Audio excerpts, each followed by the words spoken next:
हाँ जी, तो चलिए शुरू करते हैं हम लोग और एनवायरनमेंट का ये जो है हमारा दूसरा लेक्चर है। सबसे पहले जो भी चीज़ें हम लोग पिछले एपिसोड में जैसे हम लोग पढ़ते स्कूल में भी कर रहे होते थे कि जो पिछले एपिसोड में चीज़ें हुई हैं वो मैं यहाँ पे 1-2 मिनट में आपको रिवाइज़ करा दूँगा और फिर हम लोग आगे चलेंगे। सो पहले हम लोगों ने पढ़ा कि व्हाट इज़ एन इकोसिस्टम। मैंने आपको बताया था कि इकोसिस्टम बेसिकली एक ऐसी कम्युनिटी है जहाँ पे लिविंग और नॉन लिविंग कंपोनेंट्स एक दूसरे के साथ इंटरेक्ट कर रहे होते हैं। एग्जांपल देखा हम लोगों ने एक पॉन्ड का। Ecosystem is a community where living organisms, जो कि लिविंग ऑर्गेनिज्म सिर्फ नॉन लिविंग के साथ ही इंटरेक्ट नहीं करते हैं, वो लिविंग के साथ भी इंटरेक्ट करते हैं। दैट एक्चुअली मीन्स कि इकोसिस्टम एक ऐसी कम्युनिटी होगी जहाँ पे लिविंग ऑर्गेनिजम्स इंटरेक्ट करेंगे एक दूसरे के साथ और नॉन लिविंग थिंग्स के साथ भी, जो कि एबायोटिक कंपोनेंट्स हैं। ठीक है। उसके बाद हम लोगों ने एक पॉन्ड वाला एग्जांपल देखा था जिसमें फिश, फ्रॉग, प्लांट जो है बायोटिक कंपोनेंट्स थे। वाटर, सनलाइट और स्टोन जो है एबायोटिक कंपोनेंट था। फिर जो है जब दोनों एक साथ आए तब ये इन्होंने अपना पॉन्ड इकोसिस्टम, जो कि एक नेचुरल इकोसिस्टम है, वो बनाया। इकोसिस्टम के दो कंपोनेंट्स, बायोटिक और एबायोटिक कंपोनेंट, जो आप लोगों ने पढ़ा कि बायोटिक कंपोनेंट लिविंग पार्ट को बोलते हैं और एबायोटिक कंपोनेंट जो है नॉन लिविंग फिजिकल फैक्टर्स को बोलते हैं। यहाँ पे आपको दिख रहा होगा बायोटिक कंपोनेंट अपना प्लांट लीफ और ये एबायोटिक कंपोनेंट जो है non living physical factor. Energy का यहाँ पे एक बस सिंबलाइज करने के लिए लगाया था मैंने। खैर आगे बढ़ते हैं हम लोग। ये चीज़ पढ़ी थी। फिर हम लोगों ने पढ़ा बायोटिक कंपोनेंट ऑफ इकोसिस्टम के बारे में, थोड़ा सा डिटेल में जाना हम लोगों ने। प्रोड्यूसर्स के बारे में बात हुई थी। यहाँ पे बायोटिक कंपोनेंट में प्रोड्यूसर, कंज्यूमर और डिकम्पोजर, इन तीनों की चर्चा करनी थी हम लोगों को। प्रोड्यूसर एक्चुअली में ग्रीन प्लांट्स को बोल रहे हैं हम लोग, जो कि अपना खाना स्वयं बनाते हैं सनलाइट से। और ग्रीन प्लांट्स जो है वो फूड चेन की शुरुआत करते हैं। जो फर्स्ट ट्रॉपिक लेवल होता है, हमेशा याद रखना, वहाँ पे ग्रीन प्लांट्स ही शुरू करेंगे। फिर हम लोगों ने बात किया कंज्यूमर का। कंज्यूमर ईटर्स को बोलते हैं। ईटर्स, अब यहाँ पे जो दूसरे ऑर्गेनिजम्स को खाने वाले ऑर्गेनिजम्स हैं उनको हम लोग कंज्यूमर बोल रहे हैं। मतलब बेसिकली कि जो ऑर्गेनिज्म किसी दूसरे प्लांट या एनिमल को खा रहे होंगे उनको कंज्यूमर बोलेंगे। कंज्यूमर तीन टाइप के, प्राइमरी कंज्यूमर जो कि हार्बीवोर्स होते हैं और वो प्रोड्यूसर्स को खाते हैं। जैसे एक जो है हिरन घास को खाते हुए, या पिछले एग्जाम्पल में हम लोगों ने देखा था कि एक जो है खरगोश गाजर खाते हुए। तो गाजर यहाँ पे प्रोड्यूसर प्लांट का एक जो है पार्ट हुआ। और फिर प्राइमरी कंज्यूमर रैबिट जो है उसको खा रहा था। ठीक है। सेकेंडरी कंज्यूमर में अब हम लोग आते हैं। सेकेंडरी कंज्यूमर प्राइमरी कंज्यूमर को खाएगा। ठीक है। वो कार्निवोर्स होते हैं, जैसे कि फॉक्स उस रैबिट को खा जाएगी। फिर हम लोगों ने बात किया था टर्शियरी कंज्यूमर का। टर्शियरी कंज्यूमर सेकेंडरी कंज्यूमर को खाएगा। देखना यहाँ पे साइकिल देखो, टर्शियरी कंज्यूमर सेकेंडरी कंज्यूमर को खाएगा, सेकेंडरी कंज्यूमर प्राइमरी कंज्यूमर को खाएगा और प्राइमरी कंज्यूमर्स प्रोड्यूसर्स को खाएंगे। फिर लास्ट में हम लोगों ने बात किया कि डिकम्पोजर्स क्या होते हैं। तो माइक्रो ऑर्गेनिजम्स होते हैं, बैक्टीरिया और फंगी इसके एग्जांपल्स हैं, जो कि डेड प्लांट और एनिमल को, उनके वेस्ट प्रोडक्ट्स को सिंपल इनऑर्गेनिक सब्सटेंसेस में कन्वर्ट करते हैं और फिर एक्चुअली उनको एक मिट्टी के साथ मिला देते हैं। बेसिकली मिट्टी बना देते हैं उनको। हमारे सनातन धर्म में ये बात भी बोली जाती है कि जो है ऑलमोस्ट सारे लिविंग बींग मिट्टी में ही मिल जाते हैं जब उनकी मृत्यु होती है। तो गोइंग अहेड हम लोगों ने बात किया था कि नेचर का अल्टीमेट क्लीनिंग क्रू है अपने डिकम्पोजर्स। बिना डिकम्पोजर्स के पूरी धरती जो है जीवों से ढक जाएगी, जीवों के जीवाश्म से ढक जाएगी। ये चीज़ों पे बात हुई थी। गोइंग अहेड अब हम लोगों ने बात किया था एबायोटिक कंपोनेंट पे। एबायोटिक कंपोनेंट क्या, वो नॉन लिविंग फैक्टर्स जो इकोसिस्टम में जो है एक महत्वपूर्ण योगदान निभाते हैं, महत्वपूर्ण रोल होता है इनका भी। Abiotic component non living part है किसी भी इकोसिस्टम का। एबायोटिक कंपोनेंट में क्या क्या आएगा, फिजिकल फैक्टर्स जैसे कि अपना sunlight, temperature, water, soil, wind, जो कि लिविंग ऑर्गेनिजम्स को अफेक्ट भी करेगा। एबायोटिक कंपोनेंट्स के एग्जांपल यहाँ पे जो हम लोगों ने देखा था, एबायोटिक कंपोनेंट और बायोटिक कंपोनेंट, बेसिकली इकोसिस्टम को समझने के लिए हम लोगों ने रियल लाइफ एग्जांपल देखा था एक्वेरियम का। एक्वेरियम यहाँ पे एक आर्टिफिशियल इकोसिस्टम होगा जिसमें मछली जो है या दूसरे एक्वेटिक प्लांट्स वो प्रोड्यूसर्स का रोल निभाएंगे, मछली कंज्यूमर होगी। और फिर वाटर, स्टोन्स और ऑक्सीजन पंप एबायोटिक फैक्टर होगा। ये जब एक साथ हम लोग देखते हैं कंज्यूमर को, प्रोड्यूसर्स को, और उस उनके साथ कंज्यूमर प्रोड्यूसर यहाँ पे बायोटिक कंपोनेंट्स के जो है एग्जांपल्स हुए, और एबायोटिक कंपोनेंट में यहाँ पे वाटर, स्टोन, ऑक्सीजन पंप आ गया। तो ये एक साथ जो है एक आर्टिफिशियल इकोसिस्टम का निर्माण कर रहे हैं। हम लोग को बेसिकली खाना देना होता है, और एक बात और ध्यान में रखनी होगी कि इस एक्वेरियम को साफ भी करते रहना होगा, क्योंकि इसमें डिकम्पोजर्स नहीं हैं सफाई के लिए। अब हम लोग आगे पढ़ने जा रहे हैं अपना फूड चेन और ट्रॉपिक लेवल वाला टॉपिक, जो हम लोग पढ़ने जा रहे हैं अभी। तो देखो, सबसे पहले जो है फूड चेन है क्या, वो थोड़ा सा सिंपल से एग्जांपल से समझने की कोशिश करते हैं हम लोग। बेसिकली यहाँ पे नोट्स में एक जगह लाइन दी हुई थी तुम्हारे, जो थोड़ा सा तुम्हें यहाँ वाली लाइन पिछले नोट्स में देखना, वो थोड़ा सा जो है मैंने रीराइट किया है, वो चीज़ें जो है ठीक से नहीं लिखी गई थी। तो देखो, सबसे पहले यहाँ पे ध्यान से देखना, जब भी फ्लो ऑफ एनर्जी की बात होती है इकोसिस्टम में, तो वो कैसे होता है। बेसिकली जो भी खाना है, जो भी खाना है वो सिंपल लीनियर पाथ में एनर्जी का ट्रांसफ़र कर रहा होता है अलग अलग ऑर्गेनिजम्स में। कैसे, ये कैसी बात कह दी सर आपने। Energy flow from one organism to another when it is eaten, ये लाइन अगर तुम ध्यान में रख सकते हो तो रखना। मैं तुम्हें अभी दिखाता हूँ कैसे एनर्जी फ्लो होती है। सपोज करो एक जो है घास है, घास को बकरी ने खाया। घास यहाँ पे प्रोड्यूसर का एग्जाम्पल, ग्रास, ग्रीन प्लांट्स, आपको पता है। घास को बकरी ने खाया, तो घास से एनर्जी कहाँ गई, बकरी में। फिर बकरी को, मटन को हम लोग खाते हैं, जो भी मतलब अपने शाकाहारी लोग हैं वो ऑफकोर्स नहीं खा रहे होंगे। तो हम लोग जो है यहाँ पे अगर मटन खा रहे हैं, तो फिर बकरी से वो एनर्जी कहाँ गई, हम लोगों के अंदर। और यहीं पे कोई जो है शार्क मछली होती है यहाँ पे। मेरे टीचर कहा करते थे कि दो तरह की मछलियाँ होती है बाबू, एक जिसको हम खाते हैं और दूसरी जो हमें खाती है। तो अगर यहाँ पे कोई शार्क मछली होती तो फिर इससे, इस ह्यूमन बीइंग से वो एनर्जी ट्रांसफ़र होता उस मछली में। तो प्रोड्यूसर यहाँ पे ग्रास हो गया, बकरी यहाँ पे प्राइमरी कंज्यूमर हो गई, सेकेंडरी कंज्यूमर अपना ह्यूमन बीइंग, और टर्शियरी कंज्यूमर यहाँ पे हो जाता अगर यहाँ पे कोई मछली होती जो इस ह्यूमन बीइंग को खा जाती तो।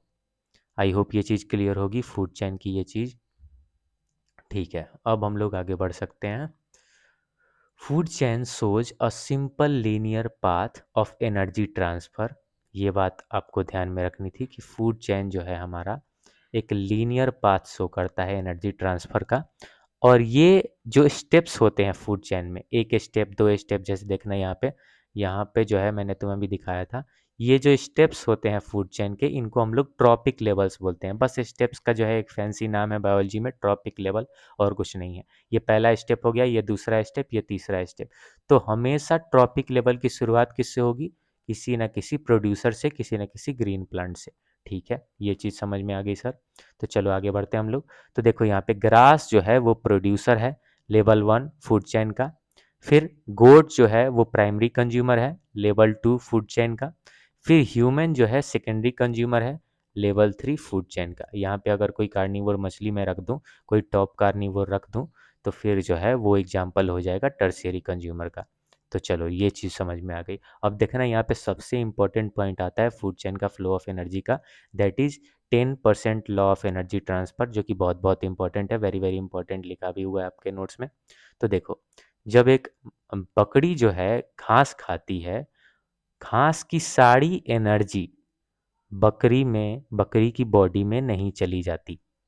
अगर बकरी ने घास खाया, तो घास की सारी एनर्जी बकरी में नहीं जाएगी, सिर्फ 10% एनर्जी ट्रांसफ़र होगा। जितनी भी घास ये खाएगी उसमें से टोटल एनर्जी ट्रांसफ़र जो है सिर्फ 10% होगा। ठीक है, फिर ये बकरी जितनी भी चीज़ें खा रही होगी, और बकरी को खाने वाला जो होगा ह्यूमन बीइंग, इस ह्यूमन बीइंग में जो बकरी से एनर्जी ट्रांसफ़र होगा वो भी सिर्फ 10% होगा। देखना, इसको ध्यान से समझना। तो क्या कह रहा है यहाँ पे, a lot of a lot of energy a lot of energy is lost at as heat during respiration and digestion. ये प्रोसेस तुमने पहले भी पढ़ा है। रिस्पायरेशन और डाइजेशन में बहुत सारी एनर्जी यूज हो जाती है। रिस्पायरेशन और डाइजेशन में बहुत सारी एनर्जी यूज हो जाती है, जिसकी वजह से ये जो एनर्जी ट्रांसफ़र हो रहा है वो सिर्फ 10% एनर्जी ही हम लोग को मिलती है। घास की जितनी भी एनर्जी होगी सिर्फ 10% बकरी में आएगी, बकरी की जितनी भी एनर्जी होगी सिर्फ 10% हम लोग के पास आएगी। तो ये 10% रूल था जो आप लोगों ने समझा अभी। तो रूल सिंपल है, देखो, only 10% of energy from one trophic level is stored and passed on the next trophic level. घास से जो कि पहला लेवल था, पहला ट्रॉपिक लेवल था, उससे गोट में जो एनर्जी ट्रांसफ़र होगी वो सिर्फ 10% होगी। फिर दूसरे ट्रॉपिक लेवल से जो तीसरे ट्रॉपिक लेवल में जो एनर्जी ट्रांसफ़र होगा वो सिर्फ 10% ही होगा। This is why food chains are usually short, 3 और 4 लेवल्स के ही फूड चेन होते हैं, क्योंकि तुम सोचो ना कि अगर कोई एनर्जी ट्रांसफ़र हो रहा है ग्रास में से, तो उसका 10% गोट को मिलेगा और जितना एनर्जी इसमें बचा है उसका भी 10% ह्यूमंस को मिलेगा।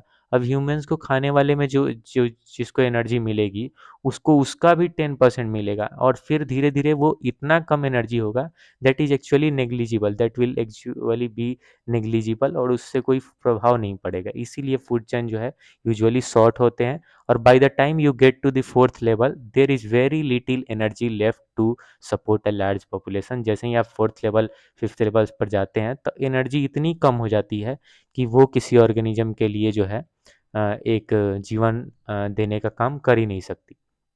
तो ये बात हो गई। इसीलिए फूड चेन के साथ एक कॉन्सेप्ट आता है फूड वेब का। अच्छा देखना, फूड चेन जो है जनरली एक ऐसा तुम ऐसा कह सकते हो कि एक ऐसी इमेजिनरी सिचुएशन है जो हम लोग सिर्फ पढ़ने के लिए क्रिएट करते हैं। ऐसा कुछ डायरेक्टली होता नहीं है। ज़रूरी नहीं है कि हर घास को बकरी खाएगी, हर बकरी को ह्यूमन बीइंग ही खाएगा। इस घास के जगह पे कोई और प्लांट भी हो सकता था, बकरी की जगह पे कोई और हिरन या खरगोश भी हो सकता था, इंसान के जगह पे हो सकता है कि कोई शेर हो। तो अलग अलग चीज़ें होती हैं कई बार। इसीलिए हम लोग इन रियलिटी फूड चेन के बारे में नहीं, फूड वेब के बारे में जानना ज़्यादा इम्पोर्टेंट हो जाता है, क्योंकि फूड चेन एक इमेजिनरी कॉन्सेप्ट है जो हम लोग जस्ट सीखने के लिए समझने के लिए जो है पढ़ रहे होते हैं। तो देखो अब मेन टॉपिक आता है यहाँ पे फूड वेब का। A goat might be eaten by a human, a wolf और a tiger. Nature is not as simple as straight line. ये जो इमेजिनरी सिचुएशन थी, देखना इसमें स्ट्रेट लाइन बन रहा है, मतलब गो ग्रास से सीधे गोट, गोट से सीधे ह्यूमन बीइंग, ऐसा नेचर में नहीं होता है। नेचर इतना जो है सिंपल नहीं है जनरली। तो इसीलिए फूड वेब यहाँ पे एक रियलिस्टिक रिप्रेजेंटेशन होगा किसी भी complex network of interconnected food chains का। तो ये बात हो गई अपना जो है फूड चैन की और फूड वेब की। देखो यहाँ पे फूड चेन, यहाँ पे ट्रॉपिक लेवल्स का रिप्रेजेंटेशन था, trophic level 1, trophic level 2, trophic level 3, ऐसे जो जा रहा होता है। चलो तो ये चीज़ हो गई। और फिर फूड वेब के बारे में जानना था। तो फूड वेब का कॉम्प्लेक्सिटी थोड़ा सा समझना। इन रियलिटी गोट को जो है कोई दूसरा भी ऑर्गेनिज्म खा रहा होगा, और इसीलिए कहीं ना कहीं फूड वेब जो है एक रियलिस्टिक रिप्रेजेंटेशन होता है। मतलब बहुत सारे कनेक्टेड फूड चेन्स जब एक साथ आते हैं ना तो वो फूड वेब का निर्माण करते हैं। फूड वेब का निर्माण करते हैं बहुत सारे कनेक्टेड जो है, अगर एग्जाम्पल्स आ रहे होते हैं तो। अगर यहाँ पे इंटरनेट वर्क करता है तो मैं आपको एक बार फूड वेब दिखा देता हूँ। देखो यहाँ पे फूड वेब, देखो अगर जो है इंटरनेट काम कर रहा होगा तो दिखा देता हूँ एक बार। देखो ये जो फूड वेब्स तुम देख रहे हो यहाँ पे, देखो यहाँ पे कितने सारे जो है जीव एक दूसरे से कनेक्टेड हैं। हो सकता है इनमें से कितनों को जो है कितने डायरेक्टली एनर्जी ट्रांसफ़र कर रहे हो, कितना सिर्फ एक फूड चेन बना रहे हो। कितनी बार ये इतनी ज़्यादा इंटरकनेक्टेड होता है इनका सारा फूड चेन कि वो अल्टीमेटली एक फूड वेब क्रिएट कर देता है। तो इतने सारे फूड वेब्स के एग्जांपल आपको अभी यहाँ पे दिख रहा है। चलिए ठीक है, इंटरनेट थोड़ा स्लो है, कोई बात नहीं, आगे बढ़ते हैं हम लोग। आई होप आपको ये चीज़ क्लियर हो गई होगी। जब फूड चेन्स एक साथ आते हैं तो वो एक इंटरकनेक्टेड फूड चेन जो है बना रहा होगा फूड वेब। चलो अब आता है एक इम्पॉर्टेंट टॉपिक बायोलॉजिकल मैग्निफिकेशन का, जिससे हमेशा 1-2 नंबर का सवाल आएगा ही आएगा, तो ध्यान से देखना इसको। देखो, this is a dangerous consequence of the food chain.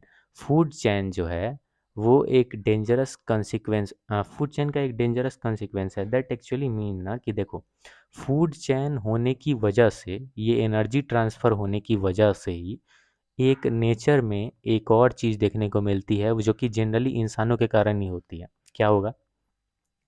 Suppose करो कि एक फार्मर है, वो यहाँ पे एक जो है प्लांट ग्रो कर रहा है। ठीक है, मान लेते हैं हम लोग कि हम लोगों ने कोई भी प्लांट ग्रो किया और उस प्लांट को किसी जानवर ने खाया। इस प्लांट को ग्रो करते टाइम फार्मर जो है उस पे पेस्टिसाइड्स और अदर केमिकल्स भी डाल रहा है, फिर दूसरे ऑर्गेनिजम्स उसको खा रहे हैं। तो कहीं ना कहीं अगर एनर्जी ट्रांसफ़र हो रहा है, कहीं ना कहीं इसको अगर ये खा रहा है, तो इसमें भी उस पेस्टिसाइड्स का, उस केमिकल्स का थोड़ा ना थोड़ा जो है अमाउंट ज़रूर ट्रांसफ़र होगा। और फिर इसको कोई दूसरा ऑर्गेनिज्म खाएगा, तो फिर कहीं ना कहीं वो इसमें भी वो केमिकल, वो पेस्टिसाइड आएगा। इसीलिए जो है अभी तो नए रिसर्च में ये भी पता चला है कि कहीं न कहीं माइक्रो प्लास्टिक्स भी हमारे खाने में और हमारे जो है पेट में पहुँच रहे हैं धीरे-धीरे। तो देखो, जब एक फार्मर स्प्रे करता है pesticides like DDT on crops, harmful chemicals होते हैं वो, जो कि नॉन बायोडिग्रेडेबल है, बचपन में पढ़ा था आपने। ये प्लांट्स के द्वारा ऑब्जॉर्ब हो जाते हैं और फिर सॉइल और वाटर जब प्लांट ले रहा होता है, तो धीरे-धीरे प्लांट्स के में ये ऑब्जॉर्ब हो जाएँगे। और अगर कोई हावी बोर्ड, यहाँ पे ये बकरी जो है हावी बोर्ड थी, इस बकरी जैसे ही ये बकरी ने जो है वो प्लांट खाया, तो फिर पेस्टिसाइड ट्रांसफ़र हो गया और ईच ट्रॉपिक लेवल पे ये पॉइजन ट्रांसफ़र होते जाता है। और कहीं न कहीं ऐसा भी होता है कि कंसंट्रेशन ऑफ द पॉइज़न इंक्रीज़ेज़ और गेट्स मैग्नीफाइड। ऐसा क्यों? क्योंकि तुम सोचो ना कि ये बकरी सिर्फ़ एक तरह का घास थोड़ी खाएगी, और 5 जगह जाके भी खाएगी, तो धीरे-धीरे वो पॉइज़न इसमें जो है एक्यूमुलेट होते जाएगा। ये इंसान जो है एक ही बकरी थोड़ी खाएगा, मतलब और कितनी बार ये चीज़ें खा रहा होगा, तो कहीं न कहीं वो पॉइज़न का एक्यूमुलेशन इसके अंदर भी होगा। और ये इवेंचुअली लीड करेगा अलग-अलग higher concentration, maximum concentration of poison in the body, which actually causes diseases. तो इसका मतलब ये कि जो डेंजरस पेस्टिसाइड्स हैं, जो फार्मर्स जो है स्प्रे कर रहे हैं अपने क्रॉप फील्ड्स में, वो सारे कहीं न कहीं हम लोगों के अंदर भी आ रहे हैं through the food chain, through the food web. और ये मैक्सिमम कंसंट्रेशन हमारी बॉडी में पॉइज़न का होते जा रहा है, जिसकी वजह से कहीं न कहीं हम लोग को बीमारियाँ होंगी। एक रियल लाइफ़ एग्ज़ाम्पल देखते हैं इसका। तो देखो, रियल लाइफ़ एग्ज़ाम्पल में जो है हम लोगों ने बात किया अभी फूड चेन का, वो क्या है कि एक न्यूज़ सामने आई थी अभी कुछ दिनों पहले कि पेस्टिसाइड्स बहुत ज़्यादा जो है वेजिटेबल्स, फ्रूट्स और बोतल ड्रिंक्स में पेस्टिसाइड्स की मात्रा मिल रही है। मतलब लैब टेस्ट होता है जनरली इनका, जब लैब टेस्ट कराया जाता है, जैसे कुछ दिनों पहले ही मैंने तुम्हें बताया था पनीर के लैब टेस्ट के बारे में, तो बहुत सारे पेस्टिसाइड्स जो है वो मिल रहे हैं हम लोग को वेजिटेबल्स और फ्रूट्स में। ये केमिकल्स जो फार्मर्स कहीं न कहीं स्प्रे कर रहे हैं फूड चेन, कहीं न कहीं स्प्रे कर रहे हैं अपने क्रॉप फील्ड्स में, तो वो फूड चेन में एंटर कर रहा है और इवेंचुअली वो हमारे डिनर प्लेट्स में, हमारे लंच प्लेट्स पे पहुँच रहा है, हमारे खाने के बर्तनों में, हमारी खाने वाली थाली में पहुँच रहा है और वो धीरे-धीरे कंसंट्रेट होते-होते, एक्यूमुलेट होते-होते हमें अलग-अलग बीमारियों से और ज़्यादा ग्रसित करता जा रहा है। तो ये हो गया अपना टॉपिक दूसरा वाला कंप्लीट। अब बचा है हम लोग का थर्ड टॉपिक, जो कि है अपना कि हमारा रोल क्या है एनवायरनमेंट में, how our activities affect the environment. ये हम लोग पढ़ेंगे अपने तीसरे लेक्चर में। सी यू बाबू, और लाइक करिए, सब्सक्राइब करिए। मिलते हैं नेक्स्ट लेक्चर में।